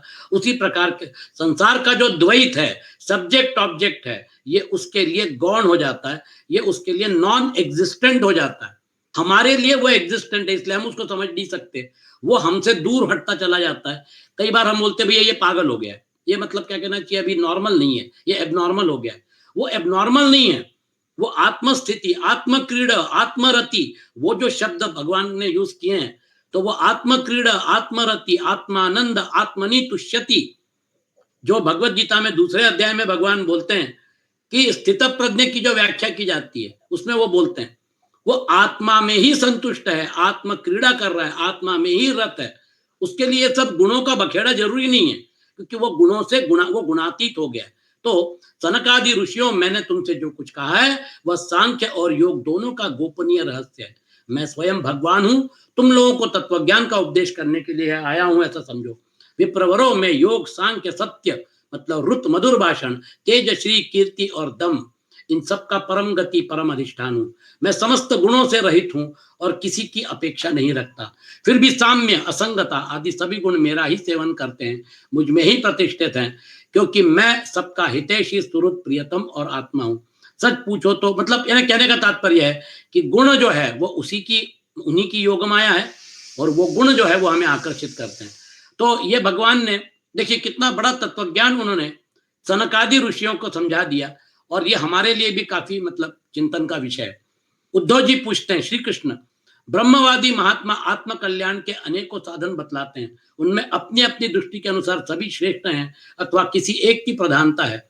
मेरे स्वामी, आपने तो अभी अभी भक्ति योग को ही निरपेक्ष एवं स्वतंत्र साधन बतलाया है, क्योंकि इसी से सब ओर से आसक्ति छोड़कर मन आप में ही तन्मय हो जाता है। प्रिय उद्धव, यह वेदवाणी समय के फेर से प्रलय के अवसर पर लुप्त हो गई थी। फिर जब सृष्टि का समय आया तब मैंने अपने संकल्प से ही सारे मतलब इसे ब्रह्मा को उपदेश किया, और इसमें मेरे भागवत धर्म का मैंने वर्णन किया। ब्रह्मा ने अपने ज्येष्ठ पुत्र स्वयंभुव मनु को उपदेश किया, और उनसे भृगु, अंगिरा, मरीचि, पुल, अत्रि, पुलस्त्य और क्रतु, ये 7 जो मतलब हमारे सप्तर्षि कहे जाते हैं, उनको उपदेश मिला। तदनंतर इन ब्रह्मर्षियों की संतान देवता, दानव, गुह्यक, मनुष्य, सिद्ध, गंधर्व, विद्याधर, चारण, किन्देव, किन्नर, नाग, राक्षस और किम पुरुष आदि ने इसे अपने पूर्वज इन्हीं ब्रह्मर्षियों से प्राप्त किया। अब मजा देखिए, सभी जातियों और व्यक्तियों के स्वभाव, उनकी वासनाएं सत्व, रज और तमोगुण के कारण भिन्न भिन्न हैं, इसलिए उनमें और उनकी बुद्धि वृत्तियों में भी अनेकों भेद हैं। इसलिए वे सभी अपनी अपनी प्रकृति के अनुसार उस वेदवाणी का भिन्न भिन्न अर्थ ग्रहण करते हैं। यह वाणी ही ऐसी अलौकिक है कि उससे विभिन्न अर्थ निकलना स्वाभाविक ही है। इस प्रकार स्वभाव भेद तथा परंपरागत उपदेश के भेद से मनुष्यों की बुद्धि में भिन्नता आ जाती है, और कुछ लोग तो बिना किसी विचार के वेद विरुद्ध पाखंड मतावलंबी भी हो जाते हैं। अब हमारी सभी की बुद्धि माया से मोहित है, इसलिए कोई भी आदमी परफेक्टली उसको डिफाइन नहीं कर सकता। हमारा इम्परफेक्शन जो है वो इम्परफेक्शन आएगा। इसलिए सबसे बढ़िया रास्ता क्या है कि जो माया के आगे है, परे है, जो वो बताता है उसी को अपन प्रमाण मान लें। तो जब भगवान कृष्ण यहाँ पर उद्धव को उपदेश कर रहे हैं, और जब सगुण साकार रूप में वो खुद ही उपदेश कर रहे हैं, तो फिर हमारे लिए वही प्रमाण और वही हमारे लिए आगे हमारे जीवन के प्रवास में हम उसी के साथ आगे चलें तो ज्यादा अच्छा है। देखिए भगवान क्या बोलते हैं, प्रिय उद्धव, जो सब ओर से निरपेक्ष बेपरवाह हो गया है, किसी भी कर्म या फल आदि की आवश्यकता नहीं रखता, और अपने अंतःकरण को सब प्रकार से मुझे ही समर्पित कर चुका है। भगवत गीता में बोलते हैं, मय्येव मना आधत्स्व मयि बुद्धिम निवेशय निवसिष्यसि मय्येव अत ऊर्ध्वं न संशय। जब तुम्हारा मन और बुद्धि तुमने मुझे समर्पित कर दिया है अर्जुन, तो फिर तुम्हारा मेरे में निवास ही है। अब तुम चिंता मत करो। फिर उसके बाद महामनुस्मर युद्ध, तुम कोई भी कर्म करोगे वो कर्म की ओनरशिप मेरी है, तुम्हारी नहीं है। तो परमानंद स्वरूप मैं, अभी देखिए जब आपने ये काम कर लिया तो फिर भगवान की तरफ से आपको क्या प्रसाद मिल रहा है? देखिए, परमानंद स्वरूप मैं उसकी आत्मा के रूप में स्फुरित होने लगता हूं। वो डेड एंड नहीं है, वो एक अनुभूति है। परमानंद स्वरूप मैं उसकी आत्मा के रूप में स्फुरित होने लगता हूं। इससे वह जिस सुख का अनुभव करता है, वो जो ब्रह्म संस्पर्श है, उसका जो अनुभव है, वो जो सुख है, सत्यम, वो जो सत्यम ज्ञानम अनंतम, वो जो है, तो सच्चिदानंद, वो जो सारी अवस्थाएं जो है ना, वो वर्ड्स वो सारे मीनिंगफुल हो जाते हैं। तो जिस सुख का अनुभव करता है वह विषय लोलुप प्राणियों को किसी प्रकार मिल नहीं सकता। जो सब प्रकार के संग्रह परिग्रह रहित अकिंचन है, जो अपनी इंद्रियों पर विजय प्राप्त करके शांत और समदर्शी हो गए हैं, जो मेरी प्राप्ति से ही, मेरे सान्निध्य का अनुभव करके ही सदा सर्वदा पूर्ण संतोष का अनुभव करता है, उसके लिए आकाश का एक एक कोना आनंद से भरा हुआ है। देखिए, तो वो जो है सत्यम ज्ञानम अनंतम ब्रह्म, सत चित आनंद ब्रह्म, ये अनुभूति उसको होना शुरू होती है। जिसने अपने को मुझे सौंप दिया, वह मुझे छोड़कर न तो ब्रह्मा का पद चाहता है और न देवराज इंद्र का। उसके मन में तो सार्वभौम सम्राट बनने की इच्छा होती है, और उसके मन में न तो सार्वभौम सम्राट बनने की इच्छा होती है और न वह स्वर्ग से भी श्रेष्ठ। मतलब उसके लिए अभी परब्रह्म परमात्मा के अलावा और कोई भी चीज वांछनीय नहीं है। उद्धव, मुझे तुम्हारे जैसे प्रेमी भक्त जितने प्रियतम हैं, देखिए भगवान अपने भक्त को किस लेवल पे लेके जाते हैं। उतने प्रिय मेरे पुत्र ब्रह्मा, आत्मा शंकर, सगे भाई बलराम जी, स्वयं अर्धांगिनी लक्ष्मी जी, और मेरा अपना आत्मा भी नहीं है, जिसे किसी की अपेक्षा नहीं, जो जगत के चिंतन से सर्वथा उपरत होकर मेरे ही मनन चिंतन में तल्लीन रहता है और राग द्वेष न रखकर सबके प्रति समान दृष्टि रखता है। उस महात्मा के पीछे पीछे आप देखिए कितना सुंदर भाव व्यक्त कर रहे हैं भगवान कृष्ण। वो बोलते हैं, वो जो है उसके पीछे पीछे मैं घूमता हूं, जिसे किसी की अपेक्षा नहीं, जो जगत के चिंतन से सर्वथा उपरत होकर मेरे ही मनन चिंतन में तल्लीन रहता है और राग द्वेष न रखकर सबके प्रति समान दृष्टि रखता है। उस महात्मा के पीछे पीछे मैं निरंतर यह सोचकर घूमा करता हूं कि उसके चरणों की धूल उड़कर मेरे ऊपर पड़ जाए और मैं पवित्र हो जाऊं। ये जो है, ये यानी जिसको कहते हैं ना कि भक्त जो है वो भगवान को अपनी भक्ति से बांध लेते हैं। भगवान को बांधना इतना आसान नहीं है, लेकिन भक्ति की जो ताकत है वो भगवान के साथ ऐसे जुड़ जाता है कि भगवान उसको छोड़ते नहीं, वो भगवान को छोड़ता नहीं है। कितना सुंदर वर्णन किया है। जो सब प्रकार के संग्रह परिग्रह से रहित हैं, यहाँ तक कि शरीर आदि में भी अहंता ममता नहीं रखते, जिनका चित्त मेरे ही प्रेम के रंग में रंग गया है, जो संसार की वासनाओं से शांत उपरत हो चुके हैं और जो अपनी महत्ता उदारता के कारण स्वभाव से ही समस्त प्राणियों के प्रति दया और प्रेम का भाव रखते हैं, किसी प्रकार कामना जिनकी बुद्धि का स्पर्श नहीं कर पाती, उन्हें मेरे जिस परमानंद स्वरूप का अनुभव होता है उसे और कोई नहीं जान सकता, क्योंकि वह परमानंद तो केवल निरपेक्षता से ही प्राप्त होता है। देखिए, वो प्रोसेस जो है, वो प्रोसेस कितनी मतलब अपने आप में, जिसको कहते हैं ना सेल्फ रिवॉर्डिंग है।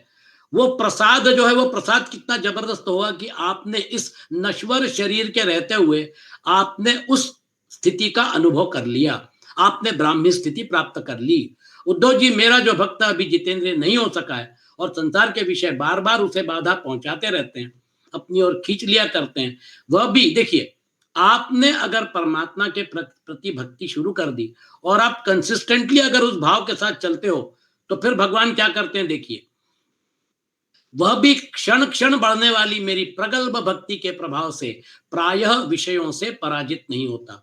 उद्धव, जैसे धधकती हुई आग लकड़ियों के बड़े ढेर को भी जलाकर खाक कर देती है, वैसे ही मेरी भक्ति, देखिए भक्ति की ताकत, भी समस्त पाप राशियों को पूर्णतया जला डालती है। आपका कर्माशय जलाने की जिम्मेदारी भगवान की है। उद्धव, योग साधन, ज्ञान विज्ञान, धर्मानुष्ठान, जप पाठ और तप त्याग मुझे प्राप्त कराने में उतने समर्थ नहीं है जितने दिनों दिन बढ़ने वाली अनन्य प्रेममयी मेरी भक्ति। भगवान को पैसा नहीं चाहिए, भगवान को शोर, भगवान को आपके पास आप कितना भी देने के लिए दे सकते हैं, भगवान को आपके पैसे से मतलब नहीं, भगवान को आपकी भक्ति और आपके भाव से महत्व है। ये लोग समझ नहीं पाते हैं। हमारे यहाँ पे मंदिरों में करोड़ों रुपए का चढ़ावा आता है, और वो जो करोड़ों रुपए का चढ़ावा आता है, वो वहां पर जो ट्रस्ट होती है, वो ट्रस्ट जो है उस चढ़ावे के ऊपर अपना क्लेम ठोकती है। और आप देखिए मंदिरों में आज मतलब सोना है, मंदिरों के पास आज संपत्ति है, लेकिन हमारे देश में 35 करोड़ लोग जो है वो बिलो पॉवर्टी लाइन रहते हैं। 2 जून की उनको रोटी नहीं मिलती है। अगर आप में समत्व भाव जागृत हो गया, यूनिवर्सल ब्रदरहुड का भाव जागृत हो गया, तो फिर आपको मंदिरों के तलघर में सोना इकट्ठा करने की जरूरत नहीं है। मंदिर को जितना चढ़ावा आता है भगवान के नाम पर, अगर मेरे पास अगर मंदिर में अगर 10 करोड़ रुपया आया साल में, मेरी रिक्वायरमेंट 1 करोड़ है, तो मैं 1 करोड़ ही खर्चा करूं मंदिर के रखरखाव के लिए। हाँ, मंदिर का रखरखाव होना चाहिए, उसका भी मतलब वहां जो जरूरी है उतना वहां पे साजो सामान होना चाहिए, लेकिन बाकी 9 करोड़ जो है वो मैंने क्यों जमा करके रखा हुआ है? वो भगवान के किस काम में आने वाला है? ये अगर भाव जग जाए तो फिर वो 35 करोड़ लोग जो है उनको गरीबी रेखा के ऊपर लाने में ज्यादा समय नहीं लगेगा। इसलिए एक बात याद रखिए, वो जो है भगवान को क्या चाहिए ये भगवान ने स्पष्ट बता दिया। मैं संतों का प्रियतम आत्मा हूं, मैं अनन्य श्रद्धा और अनन्य भक्ति से ही पकड़ में आता हूं। स्पष्ट रूप से बता दिया। मुझे प्राप्त करने का यह एक ही उपाय है। मेरी अनन्य भक्ति उन लोगों को भी पवित्र जाति दोष से मुक्त कर देती है जो जन्म से ही चांडाल है। आपके समाज में कोई भेदभाव आप करते रहिए, लेकिन वहां पर परमात्मा के दरबार में आपका ये जो भेदभाव है तथाकथित जाति भेद वगैरह उसके कोई मायने नहीं रखते हैं। वहां पर सब बराबर है। इसलिए अनन्याश्चिंत आपके यहाँ भगवान कृष्ण जो बोलते हैं, विद्या विनय संपन्ने ब्राह्मणे गविहस्तिनी शुनि चैव श्वपाके च पंडिता समदर्शिना। भगवान बोलते हैं मैं तो समरूप से पूरी सृष्टि में विद्यमान हूं, मेरे लिए कोई भेद नहीं है। तो भगवान जो है वो भेद से रहित हैं, वो समरूप में सब जगह विद्यमान है। और ये भाव अगर आप में है तो फिर आपका स्पष्ट रूप से परमात्मा की अगर आप भक्ति कर रहे हैं तो फिर आपके पास अगर भक्ति का शस्त्र है तो फिर पैसे वैसे कोई जरूरत नहीं है। वहां पर कोई मतलब वहां पे हमने इतना बड़ा मंदिर बना दिया, हमने ये कर दिया, हमने वो कर दिया, वो जरूरी नहीं है। आपका भगवत भाव, इसलिए मतलब मैं आपको बता रहा हूं, उस समय जो संत श्रेष्ठ थे, जब स्वामी रामकृष्ण परमहंस जब वहां पे उनका अवतार हुआ था, उस समय उस काल में जो श्रेष्ठ थे संत थे, उसमें उनका स्थान अग्रगण्य इसलिए माना जाता है क्योंकि उन्होंने यूनिवर्सल ब्रदरहुड का कॉन्सेप्ट, वसुधैव कुटुंब का कॉन्सेप्ट, उन्होंने वो जो है सर्वधर्म समभाव, ऐसे कॉन्सेप्ट जो कि उस समय लोगों को समझ में नहीं आते थे और जिसको स्वामी विवेकानंद ने पूरी तरह से समझा और उसको आगे बढ़ाया। तो वो जो कॉन्सेप्ट है, वो कॉन्सेप्ट रामकृष्ण परमहंस ने अपने जीवन में जी के दिखा दिया। वो हमेशा अद्वैत अवस्था में ही रहते थे।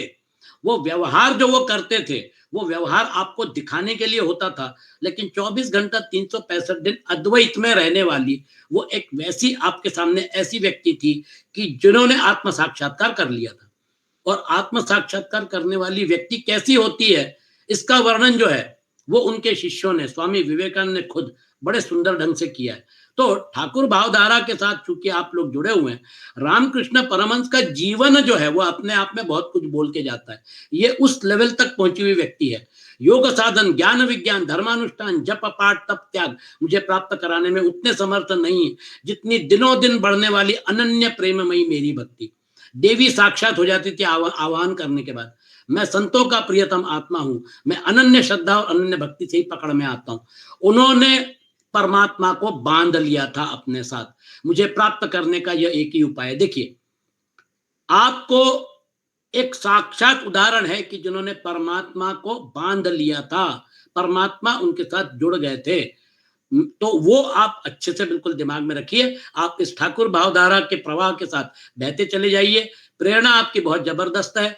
मैं चाहता हूं कि इस भावधारा के साथ आप बहते हुए आप भी उस अवस्था में पहुंच जाएं जहां पर वो पहुंच गए थे। आगे बढ़ते हैं। मुझे प्राप्त करने का यही एक उपाय है। मेरी अनन्य भक्ति और उन लोगों को भी पवित्र मतलब ज्योति दोष से मुक्त कर देती है जो जन्म से ही चांडाल है। इसके विपरीत जो मेरी भक्ति से वंचित हैं, उनके चित्त को सत्य दया से युक्त धर्म और तपस्या से युक्त विद्या भी भली भांति पवित्र करने में असमर्थ है। जब तक सारा शरीर, देखिए यह आपको रामकृष्ण परमहंस में दिखता, मतलब उनके चरित्र में दिखता है, जब तक सारा शरीर पुलकित नहीं हो जाता, चित्त पिघलकर गदगद नहीं हो जाता, आनंद के आंसू आंखों से छलकने नहीं लगते तथा अंतरंग और बहिरंग भक्ति की बाढ़ में चित्त डूबने उतराने नहीं लगता, तब तक इसके शुद्ध होने की कोई संभावना नहीं है। आप देखिए, उनको भाव समाधि लग जाती थी। वो जब देवी की आरती उतारते थे तो भाव समाधि में चले जाते थे। जिसकी वाणी प्रेम से गदगद हो रही है, चित्त पिघलकर एक और बहता रहता है, एक क्षण के लिए भी रोने का तांता नहीं टूटता, परंतु जो कभी कभी खिलखिलाकर, देखिए वो जो डिस्क्राइब कर रहे हैं यहाँ पर भगवान कृष्ण, वहां पर उनके जो शिष्य है उनको प्रतीति होती थी, उनको वो साक्षात देखते थे, कभी कभी खिलखिलाकर हंसने भी लगता है, कहीं लाज छोड़कर ऊंचे स्वर से गाने लगता है, तो कहीं नाचने लगता है। भैया उद्धव, मेरा वह भक्त न केवल अपने को बल्कि सारे संसार को पवित्र कर देता है। आप सोचिए, उस समय जो उनके पास विद्यमान थे, शिष्य थे, जो भी मतलब यानी आसपास के जो लोग थे, वो अपने आप को कितना कृतकृत्य महसूस करते होंगे। जैसे आग में तपाने पर सोना मैल छोड़ देता है, निखर जाता है और अपने असली शुद्ध रूप में स्थित हो जाता है, वैसे ही मेरे भक्ति योग द्वारा आत्मा कर्म वासनाओं से मुक्त होकर मुझको ही प्राप्त हो जाता है, क्योंकि मैं ही उसका वास्तविक स्वरूप हूँ। उद्धव जी, मेरी परम पावन लीला कथा के श्रवण कीर्तन से जो जो चित्त का मैल धुलता है, त्यों तो उसे सूक्ष्म वस्तु के वास्तविक तत्व का दर्शन होने लगता है। जैसे अंजन के द्वारा नेत्रों का दोष मिटने पर उनमें सूक्ष्म वस्तुओं को देखने की शक्ति आने लगती है। फिर उसके बाद उनमें कभी कभी उनको अगर लगा तो फिर वो सिद्धियों का प्रयोग करते हैं, और वो सिद्धियों का प्रयोग करके और फिर उसके बाद उससे विलग भी हो जाते हैं। उनको सिद्धियों में कोई खास आकर्षण नहीं रहता। जो पुरुष निरंतर विषय चिंतन किया करते हैं उसका चित्त विषयों में फंस जाता है, और जो मेरा स्मरण करता है उसका चित्त मुझ में तल्लीन हो जाता है। इसलिए तुम दूसरे साधनों और फलों का चिंतन छोड़ दो। अरे भाई, मेरे अतिरिक्त कुछ है ही नहीं, जो कुछ जान पड़ता है वह ठीक वैसा ही है जैसे स्वप्न अथवा मनोरथ का राज्य। इसलिए मेरे चिंतन में तुम अपना चित्त शुद्ध कर लो और उसे पूरी तरह से एकाग्रता से मुझ में ही लगा दो। संयमी पुरुष, अभी वो जो है मतलब क्या कहना चाहिए, और डायमेंशन आपको बता रहे हैं। मेन मतलब मैंने आपको बताया, जो यहाँ पर भगवान कृष्ण ने वर्णन किया उद्धव जी के सामने, उसका जीता जागता उदाहरण स्वामी रामकृष्ण परमहंस है। तो हमारे लिए मतलब क्या कहना चाहिए, आप भावधारा में जो चर्चा आपकी होती रहती है, प्रेरणा आपकी वहां से आ रही है, बहुत सुंदर है। तो आपके लिए अब देखिए, अब भगवान कृष्ण आपको परमात्मा का जो ध्यान है, वो परमात्मा का ध्यान कैसे करना है, क्योंकि आपको क्या करना है, आपको जीवात्मा को परमात्मा से मिलाना है। तो उद्धव जी पूछते, कमल नयन श्याम सुंदर, आप कृपा करके यह बताइए कि मुमुक्षु पुरुष आपका किस रूप से, किस प्रकार और किस भाव से ध्यान करे। देखिए, बहुत प्यारा प्रसंग है ये जो है, ये भगवान कृष्ण जो है अब बता रहे हैं कि भगवान का ध्यान कैसे किया जाए, क्योंकि वो सगुण निराकार के रूप में हमारे सभी के अंदर विद्यमान है। तो सगुण निराकार को अगर पकड़ना है तो हम सगुण साकार से शुरू करके सगुण निराकार को पकड़ सकते हैं। ये साधना है ये, प्रिय उद्धव, जो ना तो बहुत ऊंचा हो और ना बहुत नीचा हो। ऐसे आसन पर शरीर को सीधा रखकर आराम से बैठ जाए, हाथों को अपनी गोद में रख ले और दृष्टि अपनी नासिका के अग्रभाग पर जमावे। इसके बाद पूरक, कुंभक और रेचक तथा रेचक, कुंभक और पूरक, इन प्राणायामों के द्वारा नाड़ियों का शोधन करे। प्राणायाम का अभ्यास धीरे धीरे बढ़ाना चाहिए और उसके साथ साथ इंद्रियों को जीतने पर भी इंद्रियों को जीतने का भी अभ्यास करना चाहिए। हृदय में देखिए, अब आपका ध्यान शुरू होता है। हृदय में कमल नालगत पतले सूत के समान ओंकार का चिंतन करे, प्राण के द्वारा उसे ऊपर ले जाए और उसमें घंटा नाद के समान स्वर स्थिर करे। आपका ओंकार जो है, वो ओंकार का जप चल रहा है, पूरा शरीर जो है उसमें ओंकार व्याप्त हो गया है, और वो जो है प्राण के द्वारा उसे ऊपर ले जाए और उसमें घंटा नाद के समान स्वर स्थिर करे, उस स्वर का तांता टूटने ना पावे। इस प्रकार प्रतिदिन 3 समय 10-10 बार ओंकार सहित प्राणायाम का अभ्यास करें। ऐसा करने से क्या होगा, ऐसा करने से 1 महीने के अंदर ही प्राणवायु वश में हो जाता है। इसके बाद ऐसा चिंतन करें, देखिए ध्यान कैसे लगाना है। इसके बाद ऐसा चिंतन करें कि हृदय एक कमल है और शरीर के भीतर इस प्रकार स्थित है मानो उसकी डंडी तो ऊपर की ओर है और मुंह नीचे की ओर। हम अविद्या में मतलब अविद्या से ग्रस्त होने की वजह से हमारा वो जो जिसको कहते हैं ना कि हमारे परमात्मा का जो अधिष्ठान है, वो परमात्मा का अधिष्ठान मतलब कहने का तात्पर्य है कि वो शीर्षासन करके बैठा हुआ है, उसके पैर ऊपर है, सर नीचे है, वैसा। तो ये कमल जो है, ये कमल हमारे ध्यान का अधिष्ठान रहेगा, और वो कमल जो है उसको हमको ऊपर उल्टी दिशा में घुमाना है। तो वो जो है क्या करना है हमको, इसके बाद ऐसा चिंतन करें कि हृदय कमल है, वह शरीर के भीतर इस प्रकार स्थित है मानो उसकी डंडी तो ऊपर की ओर है और मुंह नीचे की ओर।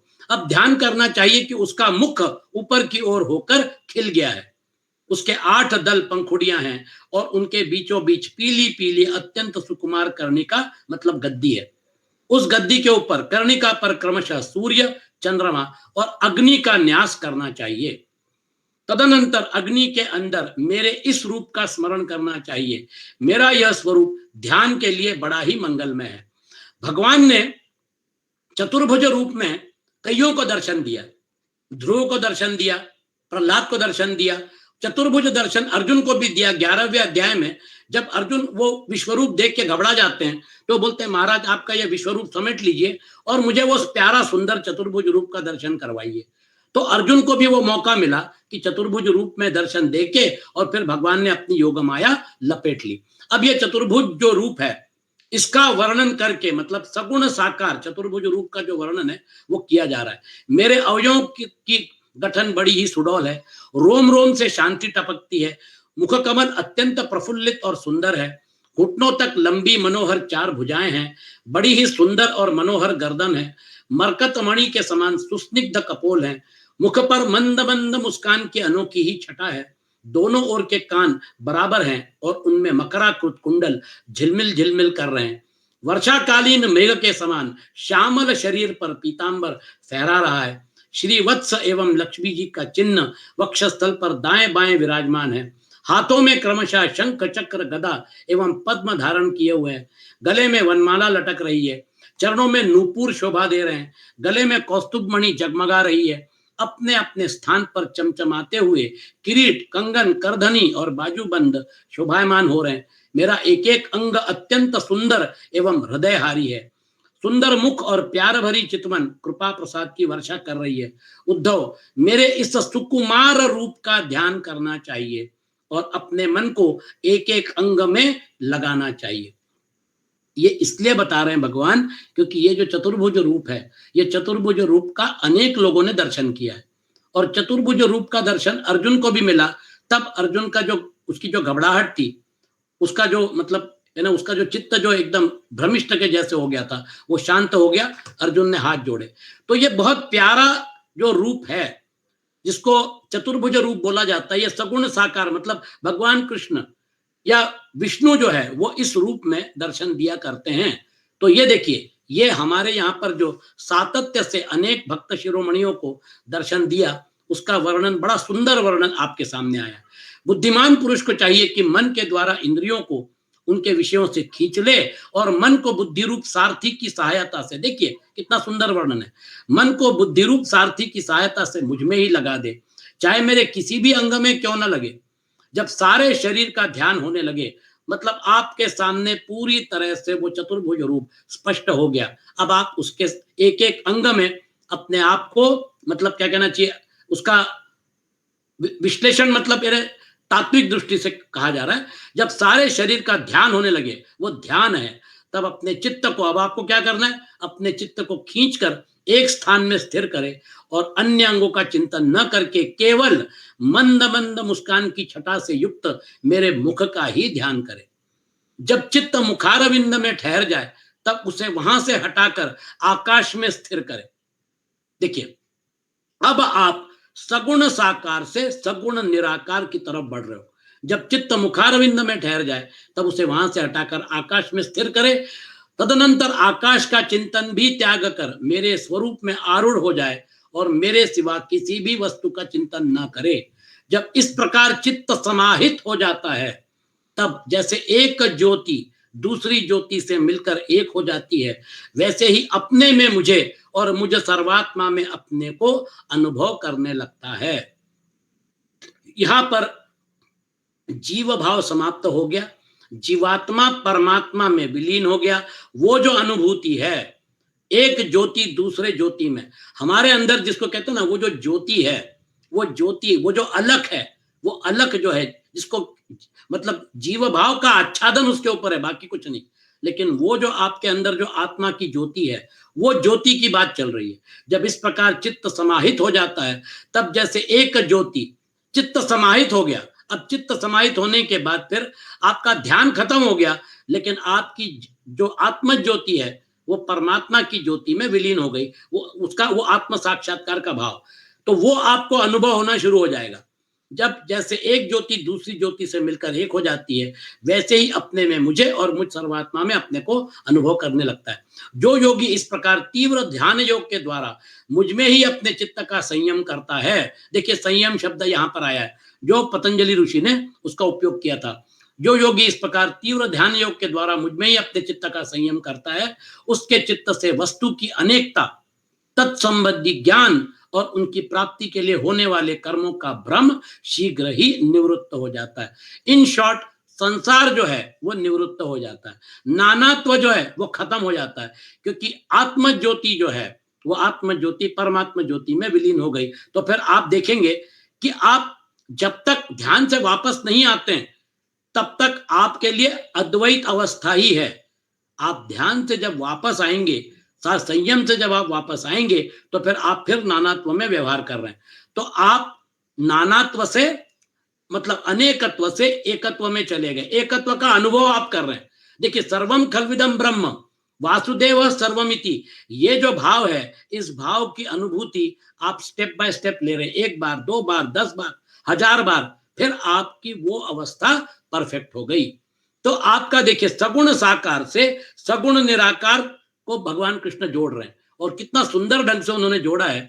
इस ध्यान योग के द्वारा मुझ में ही अपने चित्त का संयम करता है, उसके चित्त से ये जो नानात्व है, ये जो भ्रम है ना हमारा, ये भ्रम जिसको हम असली मतलब है रियल मान के चलते हैं, सत्य मान के चलते हैं, ये अविद्या का क्रिएशन जो है, वो अविद्या का क्रिएशन समाप्त हो जाता है। उसके चित्त से वस्तु की अनेकता, तत्संबंधी ज्ञान और उनकी प्राप्ति के लिए होने वाली भाग दौड़ जो है वो खत्म हो जाती है। और ये जो है उसके बाद फिर आगे का प्रयोग शुरू होता है। लेकिन उसके पहले अब आप उस अवस्था में जाते हैं, तो फिर सिद्धियां आपको आपके सामने हाथ जोड़ के खड़ी हो जाती हैं।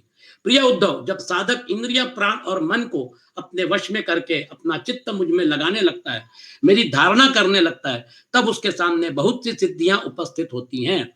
उद्धव जी ने कहा, अच्युत, कौन सी धारणा करने से किस प्रकार कौन सी सिद्धि प्राप्त होती है और उनकी संख्या कितनी है? आप योगियों को सिद्धियां देते हैं, अतः आप ही इनका वर्णन करिए।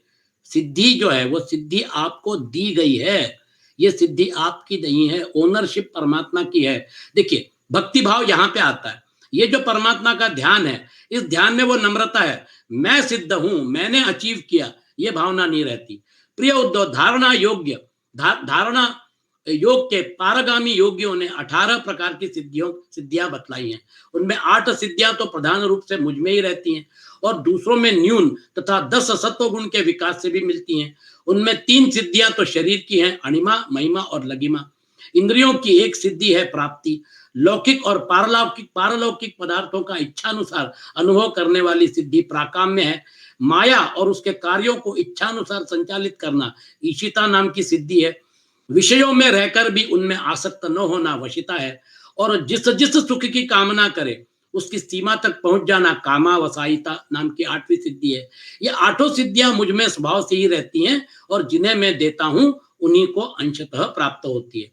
इनके अतिरिक्त और भी कई सिद्धियां हैं। शरीर में भूख प्यास आदि वेगों का न होना, बहुत दूर की वस्तु देख लेना और बहुत दूर की बात सुन लेना, मन के साथ ही शरीर का उस स्थान पर पहुंच जाना जो इच्छा हो वही रूप बना लेना। तो मनोजवित्व, वो जो आपको पतंजलि ऋषि ने जो सिद्धियों का वर्णन किया था, वो सारी सिद्धियां थोड़ा अलग ढंग से आपके सामने यहाँ पर प्रस्तुत की गई हैं। जो इच्छा हो वही रूप बना लेना, दूसरे शरीर में प्रवेश करना, जब इच्छा हो तभी शरीर छोड़ना, अप्सराओं के साथ होने वाली देव क्रीड़ा का दर्शन, संकल्प की सिद्धि, सब जगह सबके द्वारा बिना ननुनच के आज्ञा पालन, ये 10 सिद्धियां सत्वगुण के विशेष विकास से होती हैं।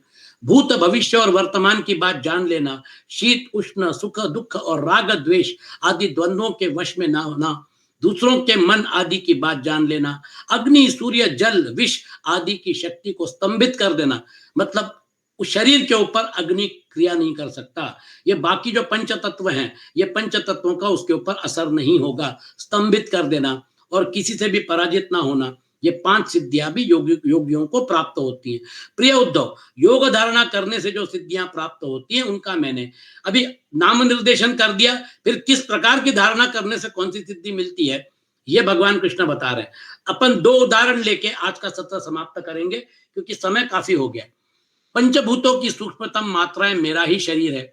जो साधक केवल मेरे उसी शरीर की उपासना करता है और अपने मन को तदाकार बनाकर उसी में लगा देता है, अर्थात मेरे तन्मात्रात्मक शरीर के अतिरिक्त और किसी भी वस्तु का चिंतन नहीं करता, उसे अणिमा नाम की सिद्धि अर्थात पत्थर की चट्टान आदि में भी प्रवेश करने की शक्ति, अणुता प्राप्त होती है। महत्तत्व के रूप में भी मैं ही प्रकाशित हो रहा हूं और उस रूप में समस्त व्यावहारिक ज्ञानों का केंद्र हूं। जो मेरे उस रूप में अपने मन को महत्तत्वाकार करके तन्मय कर देता है, उसे महिमा नाम की सिद्धि प्राप्त होती है। और इसी प्रकार आकाश आदि पंचभूतों में जो मेरे ही शरीर हैं, अलग अलग मन लगाने से उनकी महत्ता प्राप्त हो जाती है। यह भी महिमा सिद्धि के अंतर्गत है। जो योगी वायु आदि 4 भूतों के परमाणुओं को मेरा ही स्वरूप समझकर चित्त को तदाकार कर देता है, उसे लघिमा। तो अणिमा, महिमा, लघिमा, ये जो सिद्धियां हैं जो हनुमान जी को प्राप्त थी, वो सिद्धियों का यहाँ पर वर्णन किया जा रहा है और वो कैसे प्राप्त होती हैं इसको बताया। कहां पर धारणा करने से कौन सी सिद्धि प्राप्त होती है। जो त्रिगुणमयी माया के स्वामी मेरे काल स्वरूप विश्वरूप की धारणा करता है, वह शरीरों और जीवों को अपने इच्छानुसार प्रेरित करने का सामर्थ्य प्राप्त कर लेता है। इस सिद्धि का नाम ईशित्व है। मतलब जिसको कहते हैं ईश्वर सर्वभूतानाम हृदय शेर्जुन तिष्ठति भ्रामयन सर्वभूतानि, वो जो ईश्वर भाव है वो ईश्वर भाव तक इसको प्राप्त हो जाता है। जो योगी मेरे नारायण स्वरूप में, जिसे तुरीय और भगवान भी कहते हैं, मन को लगा देता है, मेरे स्वाभाविक गुण उसमें प्रकट होने लगते हैं और उसे वशिता नाम की सिद्धि प्राप्त हो जाती है। निर्गुण ब्रह्म भी मैं ही हूं। जो अपना निर्मल मन मेरे इस ब्रह्म रूप में स्थित कर लेता है, उसे परमानंद स्वरूपिणी कामावसायिता नाम की सिद्धि प्राप्त होती है। इसके मिलने पर उसकी सारी कामनाएं पूर्ण हो जाती हैं, मतलब समाप्त हो जाती है। प्रिय उद्धव, मेरा वह रूप जो श्वेत द्वीप का स्वामी है, अत्यंत शुद्ध और धर्ममय है।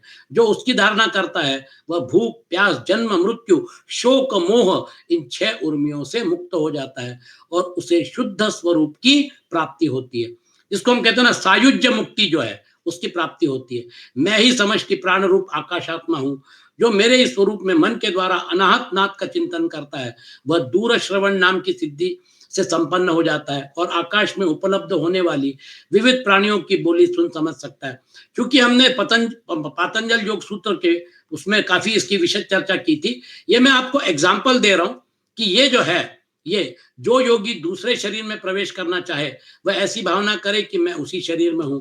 ऐसा करने से उसका प्राण वायु रूप धारण कर लेता है और वह एक फूल से दूसरे फूल पर जाने वाले भौरे के समान अपना शरीर छोड़कर दूसरे शरीर में प्रवेश करता है। तो यह आपका परकाया प्रवेश है। बहुत सुंदर सुंदर, मतलब यानी यहाँ पर भी उन्होंने वर्णन किया है। कहने का तात्पर्य है कि भगवान यहाँ पर रुकते नहीं है। भगवान उद्धव को बोल रहे हैं, वो भगवान उद्धव को बता रहे हैं कि ये सारी की सारी सिद्धियां एक तरफ, जिस योगी का चित्त मेरी धारणा करते करते मेरी भक्ति के प्रभाव से शुद्ध हो गया है, उसकी बुद्धि जन्म मृत्यु आदि अदृष्ट विषयों को भी जान लेती है। और तो क्या, भूत भविष्य और वर्तमान की सभी बातें उसे मालूम हो जाती हैं।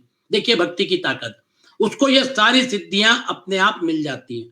और तो क्या, भूत भविष्य वर्तमान की सभी बातें उसे मालूम हो जाती है। जैसे जल के द्वारा जल में रहने वाले प्राणियों का नाश नहीं होता, वैसे ही जिस योगी ने अपना चित्त मुझमें लगाकर शिथिल कर दिया है, उसके योगमय शरीर को अग्नि, जल आदि कोई भी पदार्थ नष्ट नहीं कर सकता। जो पुरुष श्रीवत्स आदि चिन्ह और शंख, गदा, चक्र, पद्म आदि आयुधों से विभूषित तथा ध्वजा, छत्र, चंवर आदि से संपन्न मेरे अवतारों का ध्यान करता है, वह अजय हो जाता है। तो ये आपके लिए भगवान ने बताया कि मेरा ध्यान करने से ये सिद्धियां जो हैं, ये सिद्धियां मिलती हैं। लेकिन भगवान उसको क्या बता रहे हैं? भगवान बोलते हैं ये आपके लिए उद्धव, ये आपके लिए। ब्रह्मवादियों ने बहुत से साधन बतलाए हैं, योग, सांख्य, धर्म आदि। उनका एवं समस्त सिद्धियों का एकमात्र मैं ही हेतु, स्वामी और प्रभु हूं। जैसे स्थूल पंचभूतों में बाहर भीतर सर्वत्र सूक्ष्म पंच महाभूति हैं, सूक्ष्म भूतों के अतिरिक्त स्थूल भूतों की कोई सत्ता ही नहीं है, वैसे ही मैं समस्त प्राणियों के भीतर दृष्टा रूप से और बाहर दृश्य रूप से स्थित हूँ। मुझ में बाहर भीतर का भेद नहीं है, इसलिए तो हम उसको अद्वैत कहते हैं, क्योंकि मैं निरावरण एक अद्वितीय आत्मा हूं। और ये जो है, तो आपको इन सिद्धियों के साथ आपको सिद्धियां आकर्षित करेंगी, लेकिन आपको, परंतु श्रेष्ठ पुरुष कहते हैं कि जो लोग भक्ति योग अथवा ज्ञान योग आदि उत्तम योगों का अभ्यास कर रहे हैं, जो मुझसे एक हो रहे हैं, उनके लिए इन सिद्धियों को प्राप्त करना, इन सिद्धियों का प्राप्त होना एक विघ्न ही है, क्योंकि इनके कारण व्यर्थ ही उनके समय का दुरुपयोग होता है। इसलिए ये सिद्धियां आती हैं, ये सिद्धियों का स्वागत करिए, हाथ जोड़िए, लेकिन इन सिद्धियों के प्रयोग में आप फंसिए मत, सिद्धियों से आगे बढ़िए। यही भगवान कृष्ण यहाँ पर बता रहे हैं। आज का सत्र हम यहीं पर समाप्त करते हैं। बहुत बहुत धन्यवाद।